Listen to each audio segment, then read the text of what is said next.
Good morning. These are your morning headlines for Cayman Marl Road on Monday, December 16th. History was made in the business of swimming this weekend, as our own rising star continued to soar on the global stage. Cayman Islands' Jordan Crooks shattered not one, but two world records in the 50-meter freestyle at the Short Course World Championships in Budapest. The 22-year-old phenom first broke the record Saturday morning, clocking in at 20:08 seconds. But he wasn't done there. Just hours later, Crooks became the first human to ever swim the distance in under 20 seconds, posting a remarkable time of 19:90. The previous record of 2016 was held by American swimming superstar Caleb Dressel.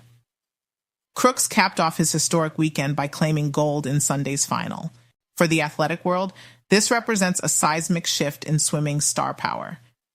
Coming from the Cayman Islands, this young man has placed the country on the world stage yet again. He is perfectly positioned to attract both regional and international sponsorships as the sport's newest record-holding champion. The Cayman Islands rallied around Crooks with the Ministry of Sports, hosting a viewing party for the final swim event Sunday morning. Just a month ago, the Cayman Islands government announced his appointment as the nation's first-ever cabinet-appointed sports ambassador. We turn now to a developing story, Georgetown. Police have made multiple arrests in connection with the death of a 2-year-old child on Cayman Brac. Among those arrested is 26-year-old Shantel McLean, a support staff member at Cayman Prep and High School. McLean, who worked as a reading support assistant with young children, was taken into custody on Wednesday during a Thursday press conference.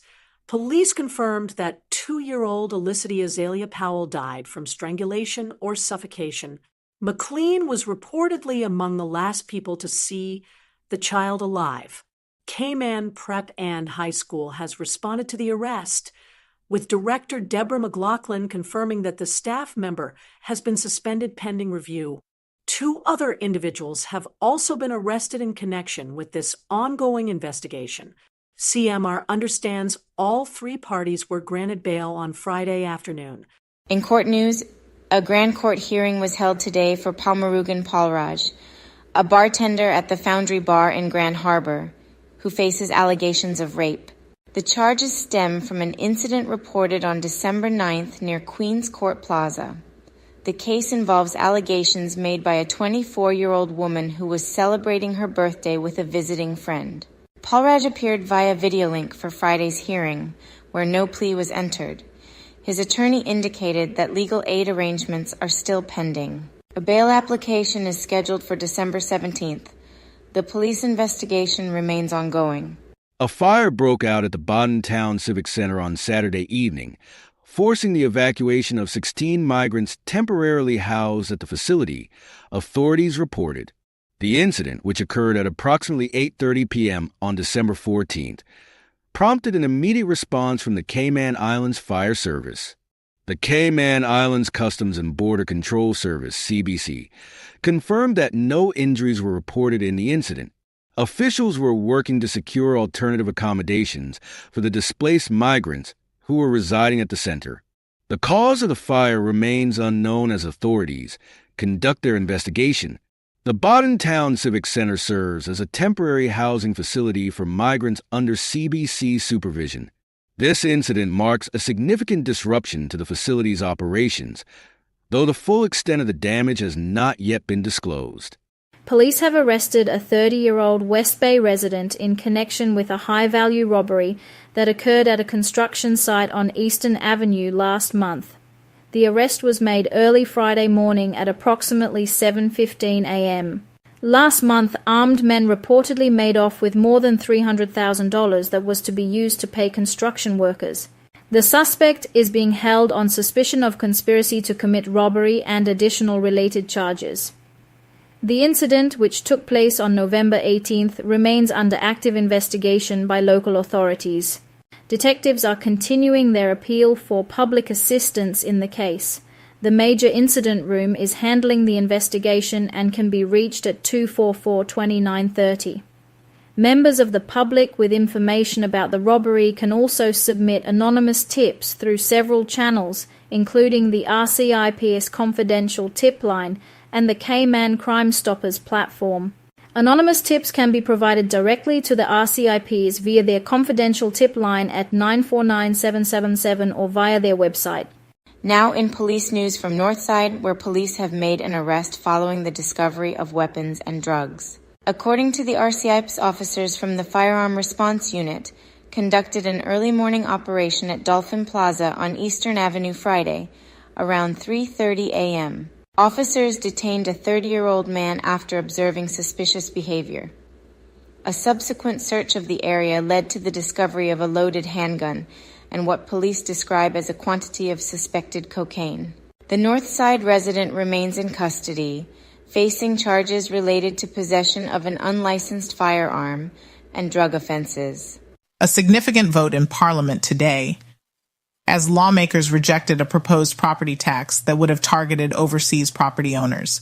The private member's motion, brought forward by Bodentown West MP Chris Saunders, sought to establish a healthcare protection fund through a 2% annual tax on properties owned by non-Caymanians. Premier Juliana O'Connor Connolly led the opposition to the measure, warning it could drive away high net worth individuals and foreign investors to other jurisdictions, potentially impacting both property values and stamp duty revenue.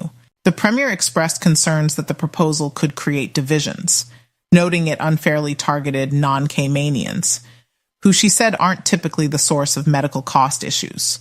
Georgetown East MP Roy McTaggart, who chairs the Public Accounts Committee, added that while healthcare funding needs attention, the proposed property tax would be, quote, too complex to be workable.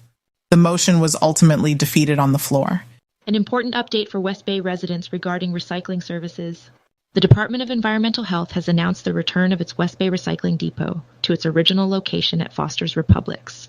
The depot, which accepts Type 1 and 2 plastics, mixed paper, cardboard, and metal and aluminum cans, is now operating at the back of the supermarket. Meanwhile, residents should note that the Ed Bush Stadium Recycling Depot will permanently close on Sunday, December 22nd. Officials warn that any dumping at this location after the closure will be considered illegal, carrying penalties of up to 6 months in prison and a minimum fine of $500. DEH Director Richard Sims says the department welcomes this return to the Foster's location, as it continues its mission to reduce landfill waste. Residents can still access 8 other recycling locations across the islands, including sites at Kirk Supermarket, various Foster's locations, and community centers in Northside and East End. The Cayman Islands has achieved a historic milestone, securing its first ever gold medal at the Commonwealth Karate Federation 2024 Club Championships held in Durban, South Africa.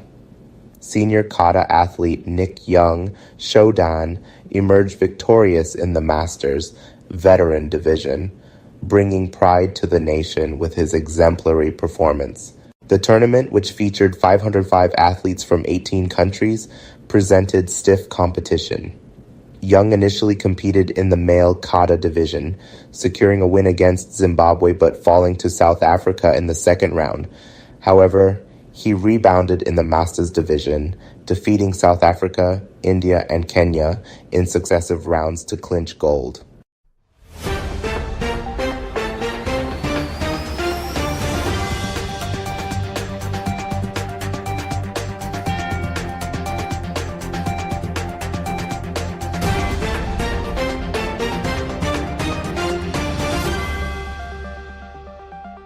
And that's Cayman News for this morning. These news headlines and more can be found on our website and social media channels. And now, here's Sunny Hill with another episode of The Cold Hard Truth.